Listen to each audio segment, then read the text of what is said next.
जय श्री हरि बंधुओं, आज का विषय है अगली एक कुंडली। वास्तव में अगली कुंडली क्या, ये एक कुंडली है जो हमने सर्वप्रथम बनाई थी और प्रथम कुंडली ही ठीक नहीं बनी, कारण कि ध्यान नहीं दिया और उसमें हमने केतु राहु चंद्रमा की स्थिति बदल गई हमारे से गलती से। तो वही कुंडली लेके चलते हैं, लेकिन आप कहेंगे पुनः वही कुंडली हम क्यों देखें, और वो भी गलत।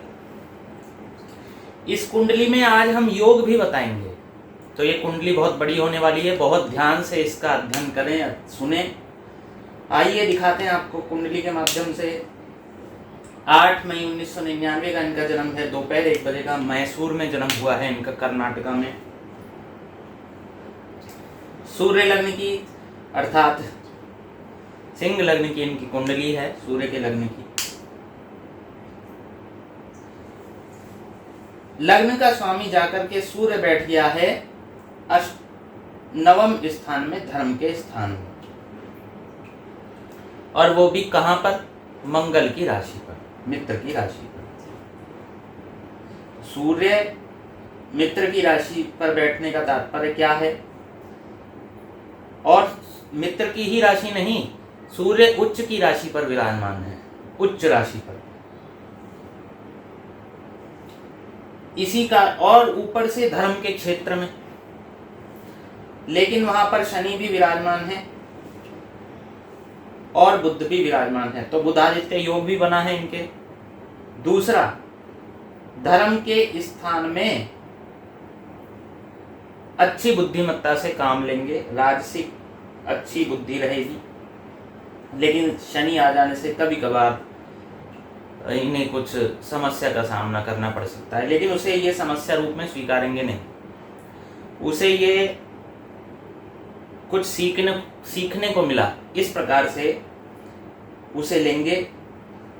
तो सूर्य यहाँ होने से इनकी धर्म में वृद्धि हो गई, धर्म में इनकी रुचि है।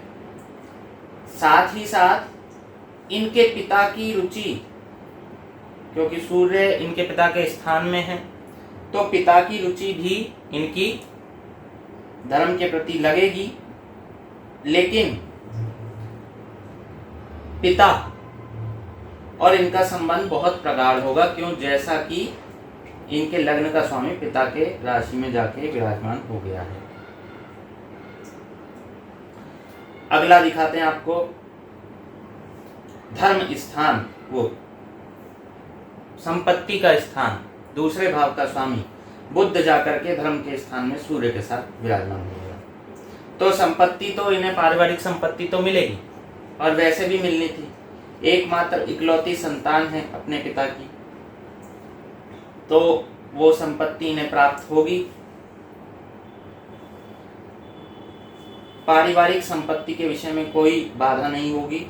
और बुध क्योंकि मंगल के स्थान में जाके बैठा है, बुध के लिए मंगल शत्रु नहीं है, इसीलिए परिवार से भी ठीक संबंध रहेंगे। लेकिन शनि क्योंकि यहाँ विराजमान है, और जैसा कि हमने प्रथम में बताया कि सूर्य यहाँ पर है धर्म के स्थान में, लेकिन शनि भी वहाँ पर है, तो शनि कभी कभी धर्म से दूर करते हैं, धर्म में बुद्धि इनकी हटती है। और शनि क्योंकि मंगल की राशि में है, इसलिए बहुत दुखी हैं, क्योंकि शनि के लिए मंगल शत्रु हैं। तो शत्रु राशि में शनि होने से बहुत समस्या है, और नीच की इनकी राशि है, शनि की नीच की राशि, इसलिए धर्म में बहुत उच्च के भी हैं और धर्म में बहुत नीच के भी हो जाते हैं। कभी कभी तो बहुत अच्छे धर्म का पालन करते हैं, बहुत अच्छी बुद्धि आती है सात्विक की, और कभी कभी एकदम निकृष्ट बुद्धि आ जाती है। तृतीय भाव देखते हैं। तृतीय भाव पराक्रम के भाव का स्वामी, तुला राशि का स्वामी शुक्र जाकर के 10वें स्थान में बैठ गया, मित्र की राशि पर। तृतीय भाव का स्वामी 10वें स्थान में, पराक्रम करेंगे व्यापार के क्षेत्र में, व्यापार के भाव में जाके बैठ गया है, लाभ के भाव में जाके बैठ गया है, पराक्रम से लाभ उठाएंगे। क्यों पराक्रम करेंगे? क्योंकि मंगल विराजमान है, और मंगल गर्म करते हैं यहाँ पर, तो मंगल पराक्रम करने में सहायता करेंगे। लेकिन साथ ही साथ भाई बहनों से किसी न किसी प्रकार से अलगाव की स्थिति यहाँ पर देखी जा सकती है मंगल की दशा अंतर दशा में। मंगल की महादशा तो इनकी निकल गई, अंतर दशा जब आएगी उसमें ध्यान रखने योग्य बात है कि अपने भाई बहनों से अथवा तो दूरी बनाए रखें अथवा ऐसा कोई कार्य ना करें कि जिससे आपस में अनबन हो। सूर्य भी वहीं पर देख रहा है, इसका तात्पर्य भी यही है कि सूर्य जिस स्थान पर देख रहे हैं उससे दूर करते हैं। तो इसलिए सूर्य से भी देखा जाए तो यही दृष्टिगोचर हो जाता है। तो भाई बहनों के संबंध में कोई समस्या ना हो, इस बात का विशेष ध्यान रखें। अगला, इधर शनि की दृष्टि भी वहां पर है, उससे भी यही दृष्टिगोचर हो रहा है कि भाई बहनों के संबंध में अनबन हो सकती है, इसलिए सावधानी पूर्वक चलने का प्रयत्न करें। इससे अगले भाव पर चलते हैं, माता के भाव पर। माता के भाव का स्वामी मंगल जाकर के सप्तम शुक्र स्थान में 7वीं राशि अर्थात 7वीं राशि शुक्र की राशि में जाकर विराजमान हो गए, एक भाव घट गया है। तो माता के प्रति उदासीन भाव है। मंगल की दशा अंतर दशा में माता से अनबन होने के संकेत यहाँ पर दृष्टिगोचर हो रहे हैं। साथ ही साथ गुरु की दृष्टि भी वहां पर है, तो गुरु की दृष्टि होने से सब शुभ होगा। अनबन होगी लेकिन पुनः ठीक हो जाया करेगा, लेकिन फिर से अनबन हो जाया करेगी, फिर से ठीक हो जाएगा। तो इस प्रकार के योग माता के साथ कुछ बन रहे हैं। माता की अपेक्षा पिता से संबंध अच्छे हैं। 5वें भाव का स्वामी गुरु जाकर के दुख स्थान में, इनके पुत्र के भाव का स्वामी दुख स्थान में जाकर विराजमान हो गया है, लेकिन शुक्र की शुभ दृष्टि इनके पुत्र के भाव पर है। तो पुत्र अर्थात संतान के भाव पर है। पुरुष संतान की प्राप्ति के योग कम है, स्त्री संतान की प्राप्ति के योग अधिक हैं। शुक्र की शुभ दृष्टि से सब कुछ अच्छा होगा, क्योंकि पुत्र के भाव का स्वामी यद्यपि दुख स्थान में गया है, लेकिन गुरु उसके स्वामी हैं और गुरु अपनी ही राशि में विराजमान हैं। गुरु अपनी राशि में विराजमान होने से कुछ अच्छा होगा और कुछ बुरा होगा पुत्र के साथ। बुरा क्या हो सकता है? इनकी पुत्र से ना बने, ये बुरा हो सकता है। अच्छा क्या होगा कि पुत्र अच्छे कार्यों में लगता है, धार्मिक कार्यों में भी लगता है, उसकी उन्नति भी अच्छी हो रही है, लेकिन माता पिता से नहीं पड़ती। तो ऐसे योग इनके यहाँ पर बन रहे हैं। राशि इनकी है मकर और चंद्रमा जाकर के दुख स्थान में बैठ गए हैं शनि की राशि पर। केतु राहु की धुरी पर है, इसलिए कहीं ना कहीं ये किसी ना किसी कष्ट में अवश्य हैं अपने जीवन में। और कष्ट ऐसा भी कष्ट है कि रोग ऋण रिपु इनके जीवन में आ रखे हैं। तो रोग ऋण रिपु से इनका आमना सामना तो होता रहेगा, इसमें तो कोई संशय नहीं है। और साथ में 1 2 3 4 5 6 7 8 9 10 शनि की दृष्टि यहाँ पर होने से जो शत्रु हैं उनका नाश होगा, शत्रुहंता योग है। राहु की दृष्टि राहु केतु की धुरी में होने से भी शत्रुहंता योग यहाँ पर है, लेकिन उसके साथ साथ यह भी ध्यान रखना होगा कि शत्रुओं से घिरे रहेंगे, रोग ऋण रिपु से कहीं ना कहीं घिरे रह सकते हैं, लेकिन उसका निवारण भी हो जाया करेगा, निवारण करने में भी समर्थ होंगे। और शत्रु के भाव का स्वामी भी शनि जाकर शत्रु राशि में विराजमान हो गया है। शत्रुहंता योग कई प्रकार से इनकी कुंडली में, शत्रु स्वयं शत्रु के पास चला जाएगा, इनका शत्रु स्वयं शत्रु के पास जाके फंस जाएगा। तो इस प्रकार के योग इनकी कुंडली में है। सप्तम भाव इनके गृहस्थ भाव का स्वामी शनि जाकर के पुनः उसी नवम धर्म भाव में विराजमान है, लेकिन शनि नीच राशि में मंगल की राशि में विराजमान होने से इनके और इनकी पत्नी के आपस के संबंध बहुत अच्छे नहीं होंगे। क्योंकि और मंगल भी शनि को देख रहा है, तो बहुत ही भयंकर संबंध होने वाले हैं इनके और इनकी पत्नी के। यद्यपि ऐसा तो मैं नहीं कहूँगा कि विवाह विच्छेद के योग हैं, ऐसा तो मैं नहीं कहूँगा, लेकिन बहुत ही खतरनाक योग हैं। यदि ऐसा कुछ हो जाता है तो कोई बहुत बड़ी बात नहीं है, क्योंकि शनि नीच राशि में विराजमान है, वह भी सूर्य के साथ। यद्यपि सूर्य आके शनि को जलाएंगे नहीं, लेकिन शनि अपने आप में मंगल से बहुत परेशान है। इसलिए मैं तो नहीं कहूँगा कि ऐसे कोई विच्छेद आदि के योग हैं, लेकिन बिल्कुल ऐसे योग हैं कि बिल्कुल उस सीमा रेखा तक पहुंच जाने वाले। और इनकी पत्नी, इनका जो भी साझेदार होगा, उनका और इनके पिता का संबंध आपस में विलोम होगा, एक दूसरे के प्रतिकूल। यद्यपि पिता स्नेह रखेंगे, इनके पिता उस पर स्नेह रखेंगे, लेकिन वो इनके पिता को शत्रु की भांति लेंगी। बुध भी यहाँ विराजमान है। बुध के होने से थोड़ा बहुत शुभ होगा, लेकिन कुल मिलाकर के पिता से अच्छे संबंध नहीं दृष्टिगोचर हो रहे हैं। इनकी माता से भी अच्छे संबंध दृष्टिगोचर नहीं हो रहे हैं। ऐसा भी संभव है कि माता पिता से दूर रहने को कह दे इनकी स्त्री, वह भी पूर्ण रूप से संभव है यहाँ पर।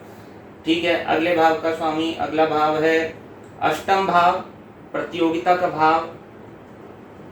इस भाव का स्वामी इसी भाव में विराजमान गुरु होने से, गुरु जिस भाव में विराजमान होते हैं उसका कभी अशुभ नहीं करते हैं। इसी सिद्धांत के माध्यम से इनकी आयु में वृद्धि हो गई। यहाँ पर कंपटीशन, प्रतियोगिता के क्षेत्र में यदि ये कुछ भी कार्य करेंगे तो संभव है कि बहुत सफल हो, लेकिन यद्यपि इन्हें दुख का सामना करना पड़ेगा, लेकिन वहाँ पर ये गुरु की भांति रहेंगे। प्रतियोगिता के क्षेत्र में किसी को सिखा सकते हैं, इस प्रकार के इनके कौशल हैं। धर्म के भाव का स्वामी सूर्य स्वयं धर्म के भाव में विराजमान है। शनि भी है, बुध भी है, पहले ही इसका फल बताया जा चुका है। पिता का भाव भी है यही, तो पिता से यद्यपि बहुत अच्छे संबंध हैं, लेकिन कभी कभी दूरी बन जाती है, दूर रहना पड़ता है पिता से। और धर्म के विषय में भी वही स्थिति, कभी कभी धर्म से बहुत दूर चले जाएंगे और कभी बहुत अच्छी बातें करेंगे। दशम भाव का स्वामी शुक्र जाकर के अगले भाव में विराजमान हो गया है। यहाँ एक बात और ध्यान में रखने की है कि मंगल की भी यहाँ दृष्टि है धर्म के भाव पर, तो मंगल भी, यद्यपि मंगल का ऐसा स्वभाव होता है कि वहां जहां पर दृष्टि रखते हैं उस भाव से दूर करते हैं, उसमें जलन उत्पन्न करते हैं, लेकिन क्योंकि मंगल के स्वयं का घर है इसलिए जलन उत्पन्न नहीं करेंगे। अपितु मंगल की दृष्टि वहां पर होने से निश्चित रूप से धर्म के क्षेत्र में पिता से संबंधित जो भी चीज होंगी उनमें अच्छा योगदान करेंगे। दशम भाव शुक्र नौकरी के भाव का स्वामी, आजीविका के भाव का स्वामी, अगले भाव में विराजमान होने से, मित्र की राशि में विराजमान होने से निश्चित रूप से नौकरी में कुछ ना कुछ अच्छा कार्य करेंगे। और नौकरी विलासिता की होगी, एसी में बैठकर, वातानुकूल वातावरण में बैठकर ऐसा कोई कार्य करेंगे और उसमें उन्नति को प्राप्त करेंगे। शुक्र की दशा अंतरदशा में विशेष रूप से बहुत अधिक लाभ होने वाला है, तो शुक्र की दशा अंतरदशा जहां भी आए वहां देख लीजिएगा। कैसे देखते हैं दशा, मैं आपको बता देता हूं। ये गुरु है, ये महादशा लिखी है मैंने। राहु की महादशा 2027 तक चलेगी, मंगल की 2009 तक चली, गुरु की 2043 तक चलेगी, शनि की 2062 तक चली, बुध की 2079 तक चलेगी, केतु की 86 तक चलेगी और शुक्र की 2106 तक चलेगी। इन्हीं के बीच में आजकल तो सॉफ्टवेयर के माध्यम से सब कुछ उपलब्ध है, मोबाइल के माध्यम से, वहां आप अपनी कुंडली खोलेंगे तो गुरु के अंदर जब ये दशा दिख जाएगी तो उसके अंदर दशा दे रखी होंगी, गुरु में गुरु, फिर गुरु में अन्य, फिर गुरु में राहु आदि, ऐसे कर करके दशा दे रखी होंगी, वहां पर भी ये समय लिखा होगा, उसके माध्यम से आप जान सकते हैं। अगला देखिए, व्यापार के भाव का स्वामी बुध जाकर के मंगल के भाव में विराजमान हो गया है और सूर्य और शनि उसके साथ हैं। तो शनि सूर्य को शत्रु समझते हैं, वहां गर्म हो रखा है, सूर्य शनि में गर्मी है आपस में, इसलिए इनका जो व्यापार है, और यहाँ पर शुक्र है विलासिता का, ऐसा कोई व्यापार ये कर सकते हैं जिसमें विलासिता हो, ऐश्वर्य हो, भोग हो, आवश्यक वस्तुएं ना हो, भोग की वस्तुएं हो और गर्म वस्तुएं हो, आग लगाने वाली वस्तुएं हो, इस प्रकार की वस्तुओं से इनका व्यापार हो सकता है। लेकिन बुध क्योंकि मंगल की राशि में विराजमान है, लेकिन यहाँ पर शुक्र अपने बहुत अच्छे मित्र की राशि में विराजमान है। तो इसलिए मैं ये कहूँगा कि व्यापार की अपेक्षा आजीविका का साधन में नौकरी अत्यंत श्रेष्ठ यहाँ पर दृष्टिगोचर हो रही है। अगला देखिए, इनके 12वें भाव का स्वामी चंद्रमा जाकर के 6ठे भाव में विराजमान हो गए हैं। इसे कहते हैं बंधुओं परिवर्तन योग, और यहाँ जो गुरु था यह भी परिवर्तन योग। तो ये विशेष गुरु और चंद्रमा के दशा अंतरदशा में बहुत विशेष कुछ होगा, क्योंकि गुरु अपने ही भाव में विराजमान हो गए, अपने ही भाव के स्वामी। दूसरा चंद्रमा 12वें भाव के स्वामी 6ठे भाव में विराजमान, दुख स्थानों का परिवर्तन। इसलिए चंद्रमा जब यहाँ पर विराजमान है तो कुछ ना कुछ विशेष होने के योग हैं, और कहीं ना कहीं इन्हें वैराग्य भी होगा, लेकिन हो सकता है उसकी दिशा विपरीत हो, क्योंकि यहाँ राहु है। लेकिन केतु होने से, क्योंकि केतु जो है मोक्ष कारक ग्रह बताया गया है, तो संभव है कि कुछ ना कुछ ऐसा योग इनके जीवन के अंतिम भाग में बने। तो आइए अब इनके जीवन के कुछ योगों को देख लेते हैं, इनके जीवन में क्या क्या योग हैं तो वो देखते हैं। योग बता देते हैं। पारिजात योगस्तत् फलच्चाह, पारिजात नामक योग होता है। क्या होता है उसमें? लग्नेश जिस राशि में होता है, लग्नेश सूर्य जिस राशि में होता है, उसका स्वामी जिस राशि में होता है, सूर्य मेष राशि में, उसका स्वामी मंगल तुला राशि में,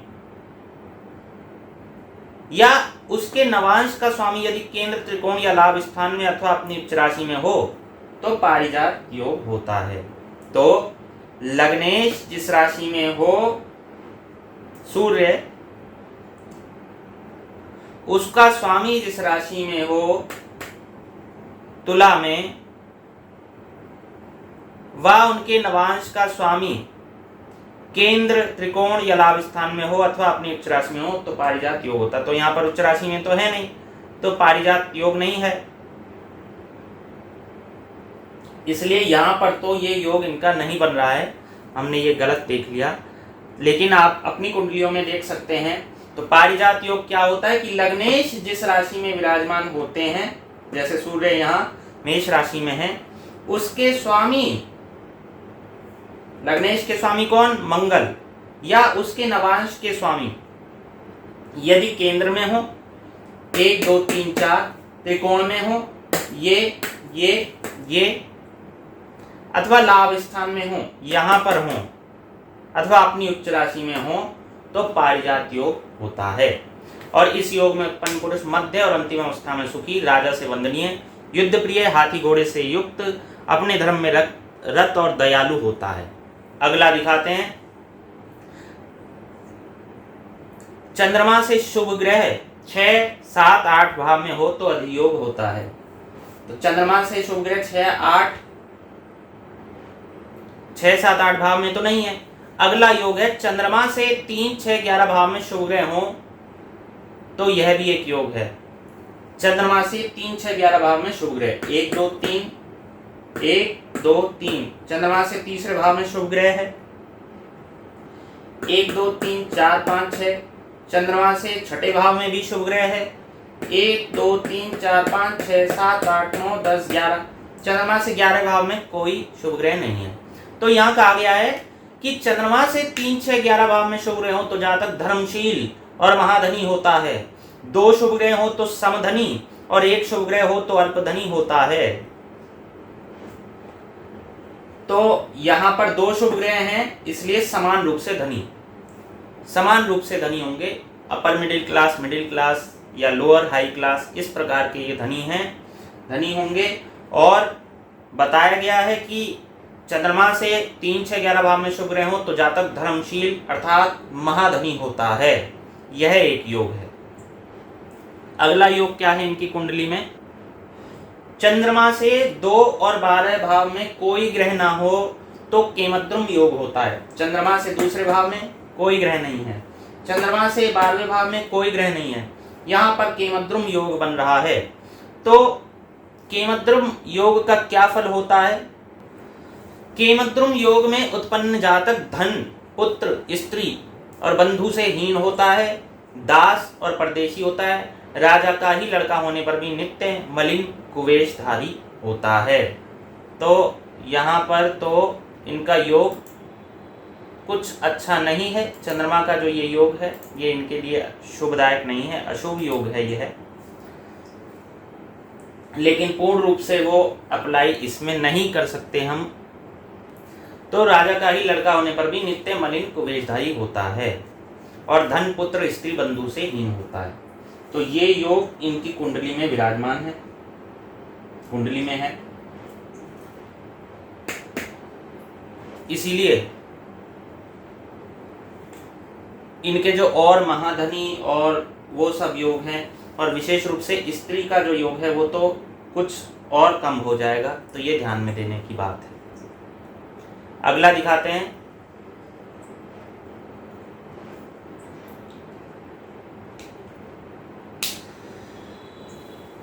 सूर्य से 12वें ग्रह हो तो वासी योग होता है। तो इनके एक वासी योग भी है, क्योंकि सूर्य से 12वें स्थान में इनके गुरु ग्रह विद्यमान हैं। सूर्य से 12वें स्थान में गुरु ग्रह विद्यमान है। वासी योग में उत्पन्न पुरुष मंद दृष्टि वाला, दृष्टि कम, बहुत कार्य करने वाला, नीचे देखने वाला, ऊंचा शरीर और झूठ बोलने वाला होता है। ये वासी योग का यहाँ पर फल बताया गया है। अगला इनकी कुंडली में कौन सा योग है आइए देखते हैं।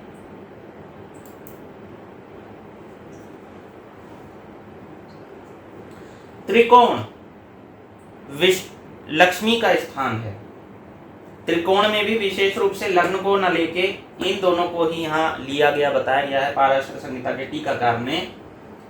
पंचम भाव और नवम भाव ये लक्ष्मी का स्थान है और केंद्र 1, 4, 7, 10 विष्णु का स्थान है। इन दोनों के संबंध मात्र से राजयोग होता है। तो इनका क्या संबंध आ रहा है इन दोनों में? 9वें भाव के स्वामी गुरु हैं। क्या गुरु का संबंध केंद्र से आ रहा है? सूर्य से गुरु का संबंध है, मंगल से है, शनि से है, शुक्र से है? नहीं, किसी से नहीं। मंगल